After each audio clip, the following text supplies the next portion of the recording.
Assalamualaikum warahmatullahi wabarakatuh. Bismillah, alhamdulillah, wassalatu wassalamu ala rasulillah wa ala alihi wa ashabihi wa mawala amma. Berjumpa kembali dengan Bapak pada pembelajaran fikih di kelas 10. Pada video kali ini kita masih melanjutkan video sebelumnya, bahasan bab yang keenam tentang kepemilikan dan akad, ya. Kalau kemarin kita bahas tentang kepemilikan, mulai dari pengertian kepemilikan, sebab-sebab kepemilikan, macam-macam kepemilikan, ikhrajul mubahat dan halafiyah, serta yang terakhir adalah ihya'ul mawat. Dan pada pembahasan hari ini, bahasan berikutnya tentang akad. Ya. Mungkin di benak kalian terlintas ketika mendengar akad itu akad pernikahan. Karena memang salah satu macam dari akad itu selalu akad pernikahan. Dan sebetulnya banyak macam-macam akad. Nah, hari ini kita akan bahas di peta konsepnya apa pengertian dari akad. Naon si akad?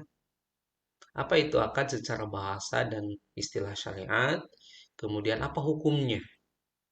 Menurut Al-Quran atau menurut hadis? Sehingga perlu kita lakukan. Berikutnya, rukun dan syarat akad. Akad bisa sah apabila memenuhi rukunnya ini. Syaratnya ini. Berikutnya ada macam-macam akad.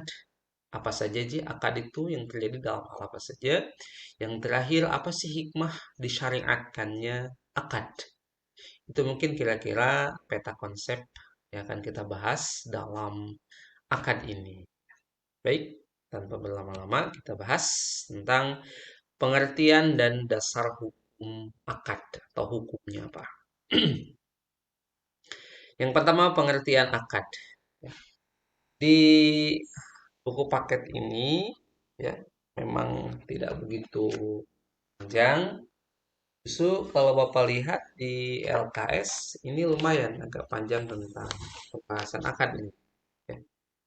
Biasanya kan di LKS itu adalah ringkasan dari buku paket. Tapi kalau Bapak lihat di LKS kalian, terutama pada syarat barang yang diakarkan ini sungguh sangat panjang gitu pembahasannya. Jadi perlu agak sedikit detail. Tapi nanti seperti biasa kalau ada yang perlu ditanyakan, boleh ditanyakan di WA saja.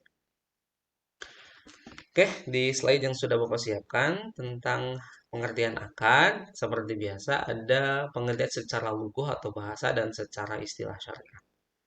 Secara bahasa, akad ini adalah ikatan atau persetujuan. Jadi ada akad, ada ikatan atau ada persetujuan, begitu ya. Itu akad secara bahasa. Adapun secara istilah syariat, akad adalah sebuah transaksi, ya. Sebuah transaksi ada komunikasi mungkin dua arah, begitu ya. Karena transaksi itu kan minimal ada dua orang. Transaksi atau sebuah kesepakatan. Kesepakatan antara siapa? Antara seseorang yang menyerahkan dengan orang lain yang menerima. Jadi ada satu pihak menyerahkan, satu pihak menerima. Ya, baik itu bisa berupa barang, ya, atau bisa sebuah pelaksanaan, gitu ya. Itu pelaksanaan suatu perbuatan. Dia ada sebuah transaksi atau kesepakatan antara seseorang, antara dua orang. Jadi seseorang yang melakukan penyerahan dan seseorang yang melakukan penerimaan. Untuk apa? Untuk sebuah pelaksanaan perbuatan. Itu pengertian dari akad secara istilah. Apa landasan hukumnya? Apa dasar hukumnya? Apakah ada perintahnya di Al-Quran? Ada. Ya, para ulama menjadikan sebuah dasar hukum, landasan. Kenapa akad ini perlu kita lakukan? Karena ada dalil di Al-Quran surah Al-Ma'idah ayat 1. A'udzubillahi minasyaitonirrajim. Bismillahirrahmanirrahim. Ya ayyuhalladzina amanu aufu bil. Hei orang-orang yang beriman, penuhilah akad-akad itu. Jadi ada kata aufu itu fi'il amar, sementara amar itu yaktadil ijab, ya, wajib laksanakan, penuhi. bil uku jamak dari al akdu jamaknya ukudun, akad-akad. Penuhilah, laksanakanlah akad-akad itu. Jadi para ulama menjadikan ayat ini surah Al-Maidah ayat 1 sebagai landasan tentang pelaksanaan akad yang mengatakan bahwa akad itu wajib dilaksanakan. Itu. Berikutnya rukun dan syarat akad. Yang pertama rukun akad. Akad bisa sah, bisa terjadi apabila memenuhi 3 rukun. Yang pertama ada 2 orang atau lebih yang melakukan akad. Minimal ada 2 orang atau lebih ya kalau kelompok. Yang melakukan akad tadi 1 yang menyerahkan, 2 yang menerima. Baru ada transaksi, ada akad ya.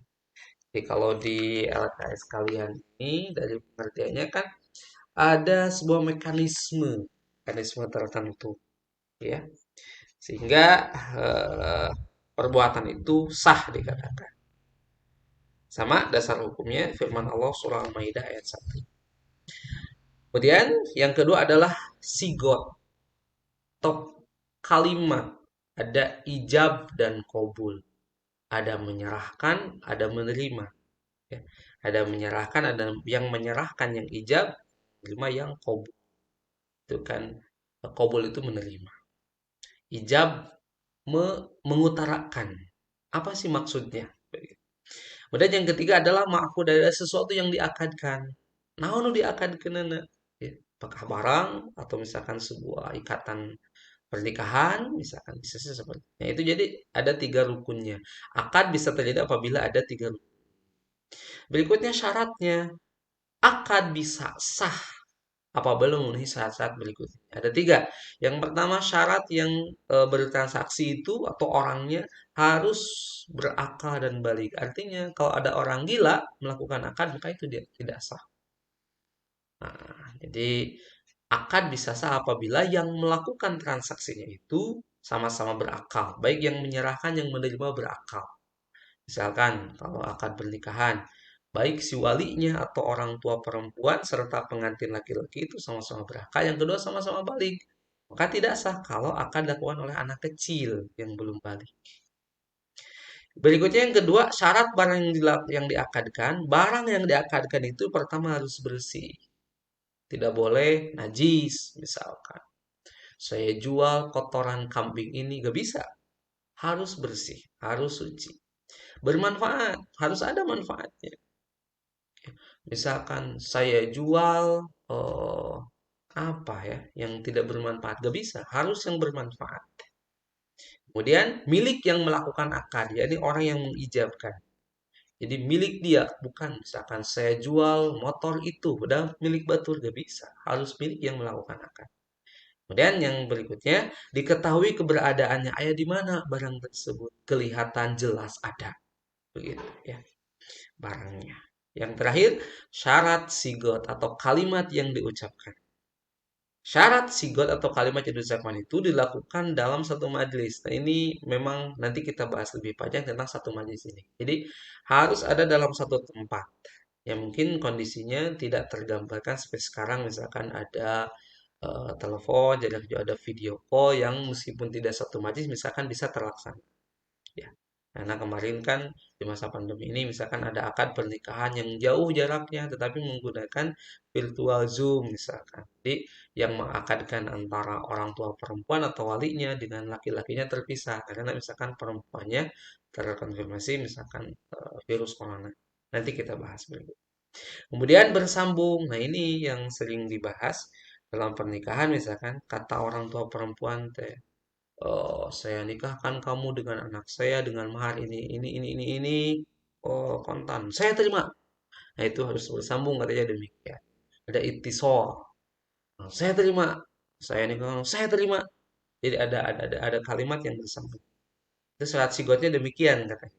Kemudian merupakan pemindahan hak dan tanggung jawab. Jadi ketika setelah akad maka hak dan tanggung jawabnya bisa berpindah. Misalkan tadi akad pernikahan ketika perempuan sudah dinikahkan maka secara dengan akad tersebut maka hak dan kewajibannya itu berpindah kepada si suaminya ya kewajiban mengurus orang tuanya kepada anak perempuan berpindah kepada suaminya menafkahi pindah pada suami termasuk barang kalau yang diperjualbelikan ketika sudah ada sigot nyanggakeun barangna, kemudian cek pembeli nampi barangna nyanggakeun artosna. Kan gitu biasanya ya.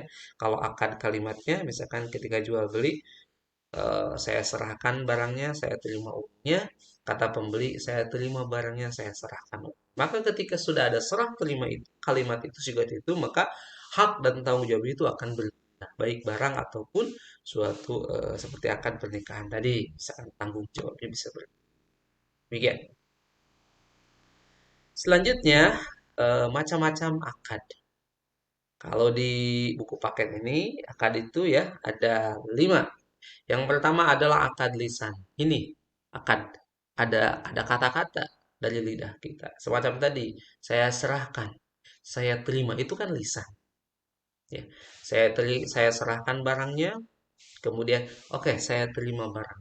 Itu ada akad lisan menggunakan mulut kita bagi yang berbicara. Bisa kita berbicara. Bagaimana dengan orang bisu? Maka ada akad macam yang kedua, akad tulisan. Tidak bisa dengan lisan, dengan tulisan. Misalkan pakai materai, saya serahkan, saya terima, tanda tangan.